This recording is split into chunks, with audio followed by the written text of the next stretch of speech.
Before the 1800s, atheism was virtually non-existent. In today's episode, we're going to talk about the rise of atheism during the 1800s.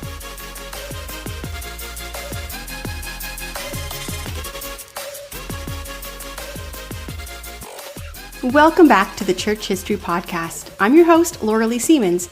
We started this podcast in June of 2019 with the story of Jesus Christ, and we've been following the story of the church in chronological order. In our last season, we talked about the 1800s and early 1900s and the missionary movement during that time. But also during that same time, Satan was attacking the church, and over the next few weeks, we're going to talk about how Satan was attacking the church during this time of great missionary movement and how the church is still being influenced by those attacks today. In our last episode, we talked about the start of Mormonism, and in this episode, we're going to talk about the rise of atheism. In pre-19th century society, religion was not just a part of life, it was life. It was the fabric that wove together everyday existence, the government, and the culture. Christianity dominated Europe, while Islam held a lot of sway in much of Middle East and Africa, and there were other religions that shaped Asia and other regions such as Hinduism. Society saw religion as a personal belief and the foundation for moral, legal, and social order. Philosophical thinkers like Aristotle and Dante shaped the intellectual landscape, whose framework assumed the existence of a higher power. Scholasticism was a blend of classical philosophy and Christian theology, and it was the dominant intellectual force in medieval and early modern Europe. The consensus amongst everyone was that reason and revelation pointed to the existence of God. Educational, legal, and moral systems were predominantly religious, and religious leaders often held significant political power. Religion was seen as inseparable from public life. There was no neutral, secular space for atheism to emerge as a respected or a viable option for individuals. Then came the Enlightenment, a period from the 17th and 18th centuries that significantly fostered skepticism about religion. This movement has been discussed in previous episodes, and I'll put links to those in the show notes. The Enlightenment's influence was seen in the French Revolution, which I've talked about before, which saw the rise of atheism and the fight against the church's power. This resulted in thousands of deaths, between 35 and 45,000. The French Revolution profoundly impacted the rise of atheism. Revolutionary leaders often attacked the power of the church and embraced secularism, sometimes explicitly promoting atheist ideas. This period marked the first significant instance of a government attempting to replace religion with secular ideologies. It was called the cult of reason during the revolutionaries' radical phase. It's important to note that many of our most important scientific discoveries occurred when society accepted the knowledge that God is real and our creator. Even though they fought within the church, they did believe in God. Galileo, Newton, and Nightingale are all examples of this, and I've done episodes of them, and in the show notes, you'll find a link to their stories. However, some scientists, such as Darwin, pushed against God as our creator. The initial rise of atheism in the 1800s was met with strong hostility from religious authorities and most of the public. In predominantly Christian countries, atheism was seen as immoral, dangerous, and socially coercive. Religious leaders warned that without a belief in God, society would descend into moral chaos. This led to a widespread criticism of atheists. In many parts of Europe, open atheism could still lead to social ostracism and even legal punishment. Blasphemy laws remained on the books in most countries, and atheists were often denied public office, especially in deeply religious regions. In this episode, we're going to discuss some atheists who have impacted society who came during this time period. Darwin, from 1809 to 1882. The year 1809 was a time of significant change.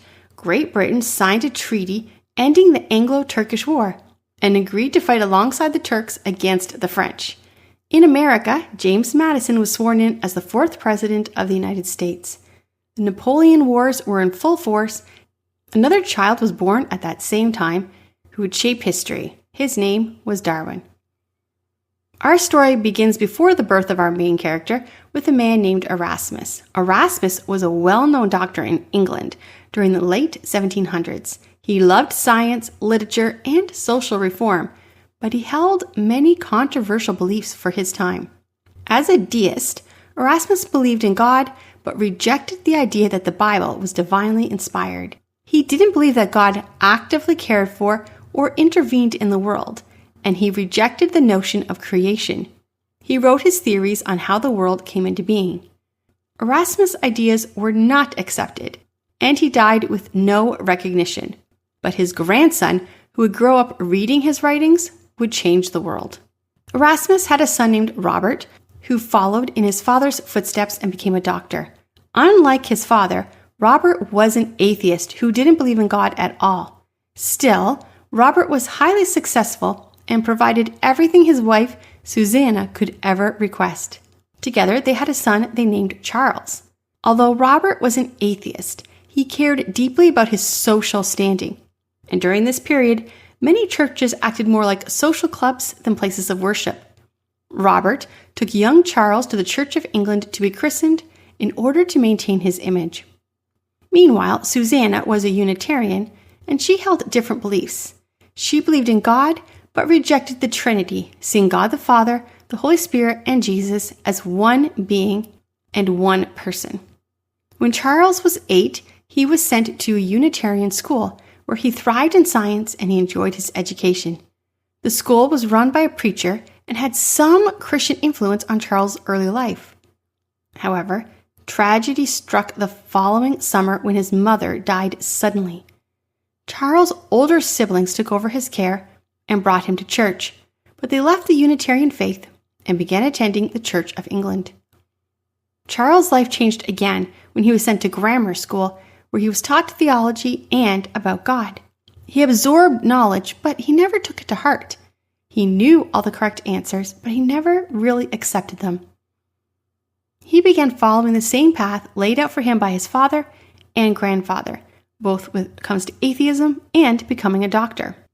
Charles went to Edinburgh to study medicine, intending to become a doctor. He enjoyed learning science and was excited about the prospect of a medical career. However, when it came time to work with a corpse, which was a key part of medical training, he struggled. Charles couldn't handle the idea of cutting into dead bodies, and he realized finishing medical school would be impossible if he could not overcome this fear. He began considering other paths, including his growing interest in natural history and zoology. This shift angered his father, Robert, who wrote, "You care for nothing but shooting, dogs, and rat chasing, and you will be a disgrace to yourself and your family." Although he was still an atheist, Robert saw the church as a respectable career path for Charles. Working in the church would keep him in good social standing and would allow him to study nature in a more leisurely way. Charles considered it. He liked the country, serving as a clergyman and studying nature. But there was this tiny problem. Charles thought the church's teachings were illogical. He couldn't understand how anyone could believe the Bible was literally true, and he questioned whether it would be ethical to serve as a pastor if he didn't believe in the church's creed. In a journal he wrote, "I had struggles about declaring my belief in all the dogmas of the Church of England. Though otherwise I liked the thought of being a country clergyman, it never struck me how illogical it was to say that I believed in what I could not understand." Charles went to Cambridge and he studied the Bible. He also took as many science classes as possible, further exploring his passion for nature. During this time, a professor named William Paley introduced Charles to something called natural theology, which taught that God's existence could be proven through nature and rational thought without needing the Bible. This idea appealed to Charles, and it also caused him to question more of the authority of Scripture. If nature could reveal God, what role did the Bible even play? As Charles delved deeper into science, he found himself doubting the Bible's stories, starting with Genesis and the story of Noah. He realized he was not called to be a pastor and lost interest in the Bible and the church. Instead, he took a job aboard the HMS Beagle as the ship's naturalist. He was traveling the world and studying nature. Charles loved his work on the Beagle, visiting new lands, documenting species, and journaling his experience. Along the way, he read the works of Charles Lyell, who proposed that the Earth was millions of years old, a view that challenged the Bible's timeline. While Charles had already started doubting the Bible, Lyell's influence solidified these doubts. Yet, despite all of these growing skepticisms, Charles still did defend the Bible as a moral guide during debates with his fellow sailors. After returning to England in 1836, Charles married a girl named Emma. His father encouraged his doubts about God and the Bible, but warned Charles to never share those doubts with Emma. Over time, however, it became harder for him to hide his unbelief. Emma was a devout believer and follower of Jesus, and she began worrying for Charles' soul, praying for him and encouraging him to turn back to God. But as Charles began to read more earnestly his grandfather Erasmus' writings, he felt increasingly disconnected from the Bible. Charles and Emma had a daughter they named Annie, and Charles adored her. But when Annie was 10, she became ill and died after just 10 days. Her death devastated Charles. In his grief, he turned all of his anger towards God, questioning how a loving God could allow suffering. He wrote in his journal, "I cannot persuade myself that a beneficent and omnipotent God would have designed, created suffering." From that point, Charles outrightly rejected the notion of any kind of a compassionate God. Although he did still believe in first cause, his faith in a personal, caring God was shattered. During his voyages, Charles had gathered countless specimens for observations, which eventually led him to develop a theory called evolution.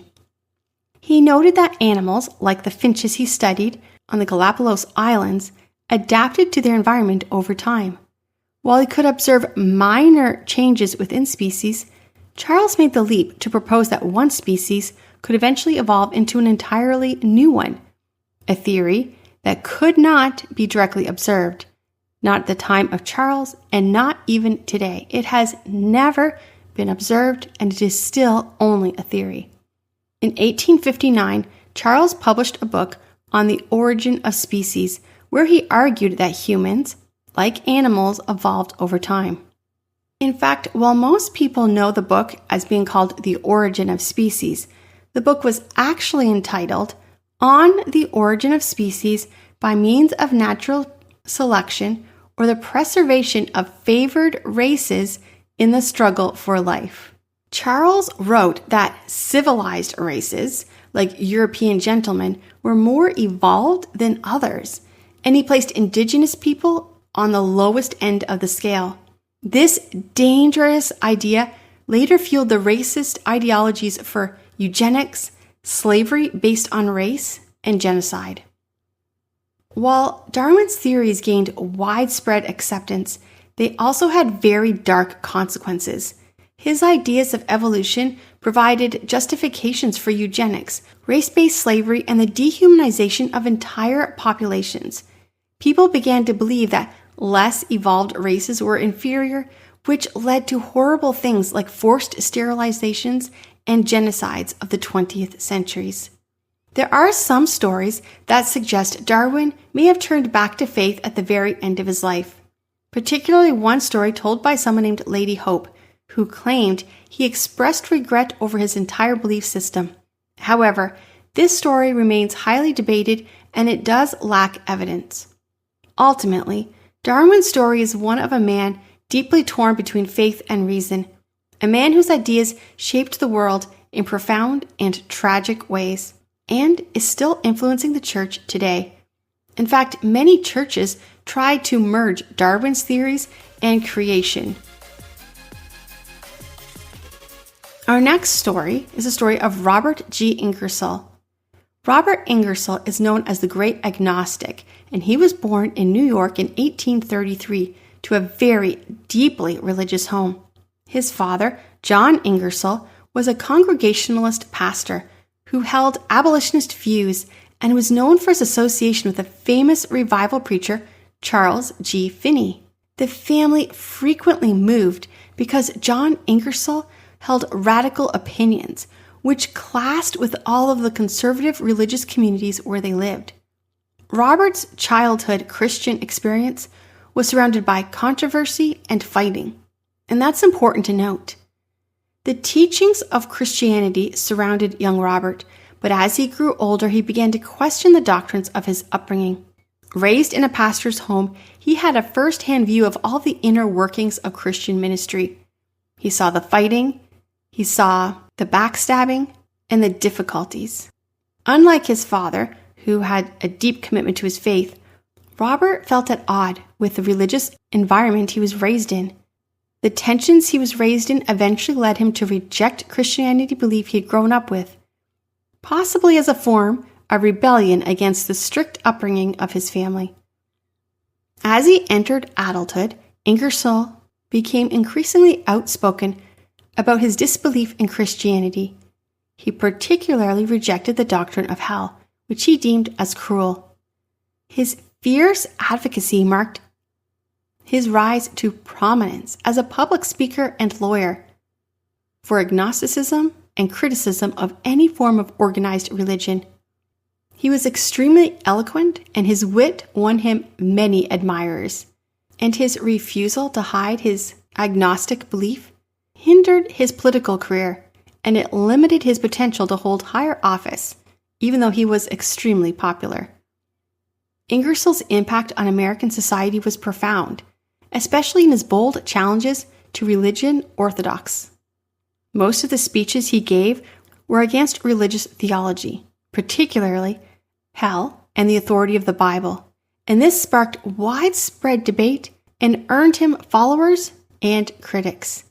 He never held a major political office, yet he had a lasting impact on American intellectual and political life.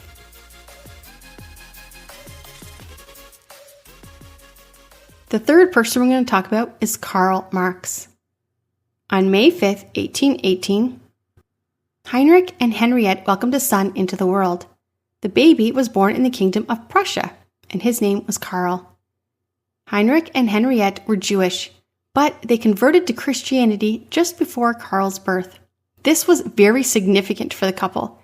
Harriet had grown up in a rabbi's home, and Heinrich was also in the line to become a rabbi, following the tradition of his father, his grandfather, and his great-grandfather. For them to declare that Jesus was the Messiah was no small matter. Heinrich became a successful lawyer, a further departure from his family's rabbinical line. Heinrich and Harriet named the son Karl, and their family was middle class, and they attended the Evangelical Church of Prussia. They spoke Yiddish, which is a mix of German and Hebrew. By Karl's birth, the law practice was flourishing, and the family moved from middle class to upper class. Karl was the third child of 9. When he was 1 year old, his older brother died, making Karl the eldest son and heir to the family fortune. In the summer of 1824, when Karl was 6 years old, he and his siblings were baptized into the Lutheran Church. Later that year, their mother was baptized as well. Heinrich homeschooled Karl until he was 12, at which point he went to the Gymnasium of Trier. Heinrich trusted the school because his friend, Hugo, was the headmaster. However, the school was very controversial due to its progressive humanist teachers, which caused conflict with the conservative Prussian government. In 1832, 2 years into Karl's education, the school was raided by the police, and the books on political liberalism were taken. The government forced the school to replace its liberal teachers with conservative ones. Despite the changes, Karl excelled academically and even wrote a biblical commentary on the Gospel of John as part of his graduation requirements. By the time he left the gymnasium at age 17, Karl had a very strong foundation in biblical knowledge, but he had conflicting feelings about religion.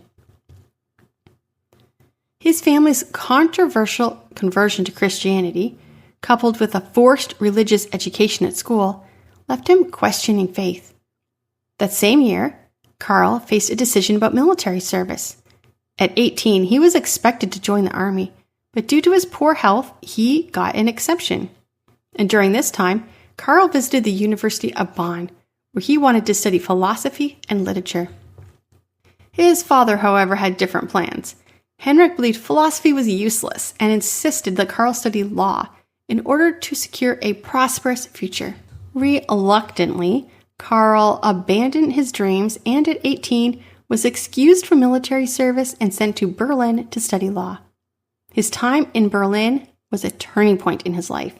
Karl became involved in a radical political movement and even joined a poets' club. He became so immersed in these activities that his grades suffered, and after getting involved in a duel, his father pulled him out of the university. Heinrich hoped that the stricter environment at the University of Berlin would steer Karl back to academic success. But while in Berlin, Karl joined a radical group that would be compared to today's social justice movements. This group criticized established institutions, especially religion and politics, and advocated for society change. Karl also became a follower of G.W.F. Hegel, whose philosophy influenced most of Marx's later work. Then in 1838, Karl's father died. The loss devastated him, and he poured his energy into writing. He wrote novels, plays, and poetry, although none of these works were published during his lifetime.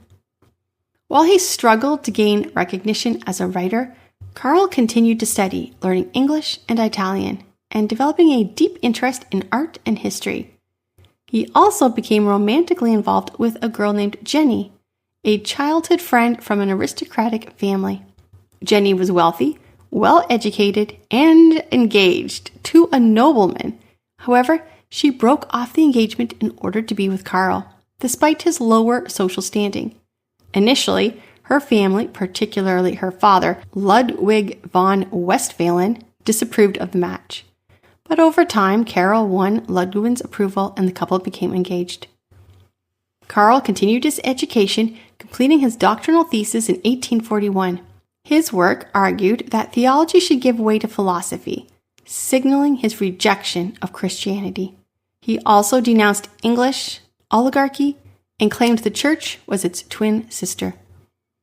The University of Berlin, dominated by conservative professors, rejected his thesis, but the more liberal University of Jena accepted it and awarded Karl his doctorate. Karl's disdain for religion was evident in his writings and his actions. In one infamous celebration with his friends, they marked Christianity by getting drunk, riding donkeys throughout the street, and cursing the church. By this time, Karl had completely rejected the existence of God, believing the concept of God was irrational. He wrote this: "To him who sees the world as irrational, God exists. Irrationality is the existence of God." Karl married Jenny on June 19, 1843, in a Protestant church in Germany. Their wedding took place in a beautiful, romantic town known for its picturesque bridges. Although Karl had moved into the nobility through his marriage, he remained deeply involved in the radical political movement. Karl began to grow more radical. He formed a partnership with someone named Friedrich Engels, a fellow political activist and author. Engels had written a book called The Condition of the Working Class in England, which deeply influenced Karl. Together, they wrote a book called The Communist Manifesto, a text that would eventually ignite revolution and reshape nations. In this book, he wrote, "Religion is the sigh of the oppressed creature, the heart of the heartless world, and a soul of soulless conditions. It is the opium of the people." In 1844, Karl and Jenny welcomed their first child, a daughter named Jenny. Karl's radical writings soon led to him being kicked out of France, and his family had to relocate to Brussels. There, in Brussels in 1846, Karl founded the Communist Correspondence Committee with Engels, laying the groundwork for the global communist movement.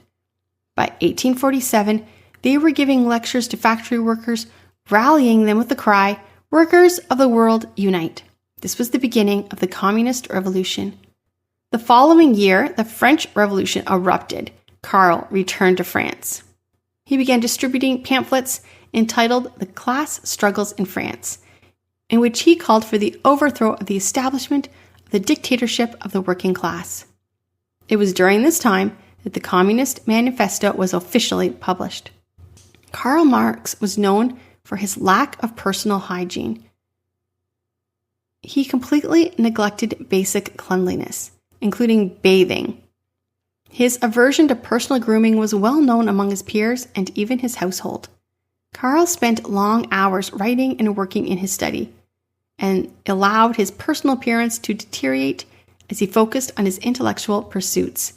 This neglect extended to his living environment, which was untidy, unsanitary, and contributed to chronic health issues, including boils and skin conditions. His disregard for cleanliness reflected his intense preoccupation with the revolutionary ideas, and it caused discomfort and embarrassment for those close to him, especially his family. While Jenny stood by Marx throughout his career, their relationship was strained because of his financial irresponsibilities, his personal failings, and his infidelity. Marx fathered a child with their maid, a secret quietly managed by Friedrich Engels, Karl Marx's close friend. Because Karl Marx refused to provide financially for his family, there was a lot of tension, especially with Jenny's relatives, who disapproved of all of his radical ideas and all of the hardship it brought upon Jenny and their children. His own family already did not like his unconventional beliefs. They criticized his actions, and this led to further alienation. The strain of poverty, combined with his personal betrayals, took a toll on Jenny, who suffered greatly from illness and stress all the way until her death. It's important to know that Marxism and the communist movement did come during a time of true injustice and poverty. But remember also that the church was responding to this injustice and poverty at the same time. In 1847, George Mueller opened his first orphanage, providing shelter and care for vulnerable children. That same year, Harriet Tubman led her first group of enslaved people to freedom, guiding them to Canada. These figures were motivated by their Christian faith. They sought justice and change through love and service, which was a complete contrast to Marx's philosophy of revolution and class warfare.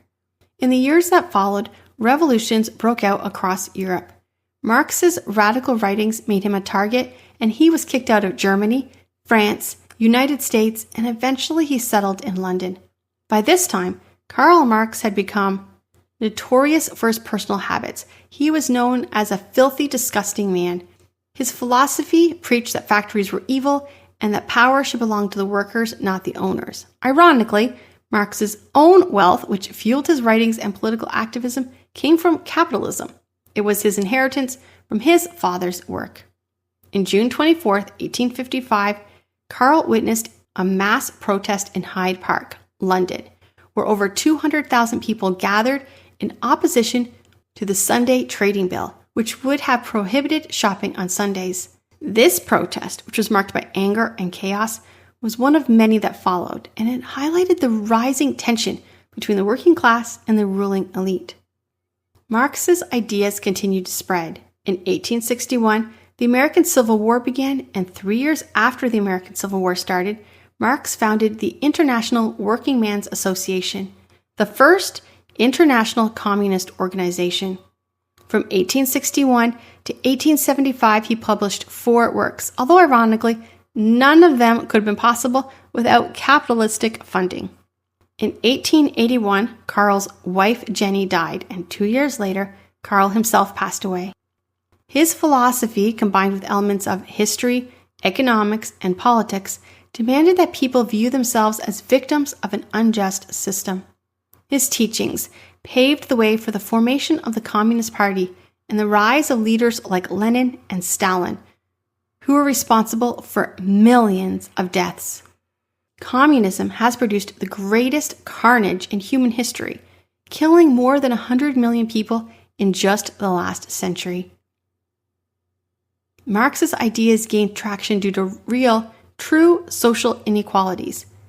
But the brutal history of communism, like the Soviet Union, China, North Korea, and Cambodia, reveal the destructive consequences of his philosophy. Marxism continues today to influence education and even churches, and often the historical outcomes that give us a great warning are ignored. The Bible teaches us to care for others, to fight for justice, to treat people fairly, but the solution to the world's problems lies at the foot of the cross. It's through compassion, repentance, and faith in Jesus that we find true freedom. Christians like George Mueller, Harriet Tubman, William Wilberforce, and others who lived at the same time as Karl Marx sought justice out of the love for Christ, and their efforts led to a lasting change. The church must reject Karl Marx's teaching and embrace the legacy of those who fought for justice through the love and faith in Jesus Christ. We should know the history of the men in the world and the history of the men and women in our church and follow the examples of those who honored God. And only through that can we bring true freedom and justice to the world. This is the end of part 1 in our story on atheism. And next week, we're going to continue with part 2 of atheism. We're going to talk about a few other people who came during this time period, such as Sigmund Freud and Emma Goldman, and another German philosopher who declared that God was dead. Tune in next week to hear those stories and how they impacted the church, and also how the church responded to these people and these movements throughout the 1800s and early 1900s. And what is the Christian's response to atheism and injustice? If you enjoyed today's episode, make sure to subscribe on YouTube or your favorite podcast app so you don't miss an episode. We release new content every Monday. And don't forget to check out our website at lauraleesiemens.com for more information and additional resources. Thanks for listening, and we'll see you next week as we continue our journey through the incredible history of the church.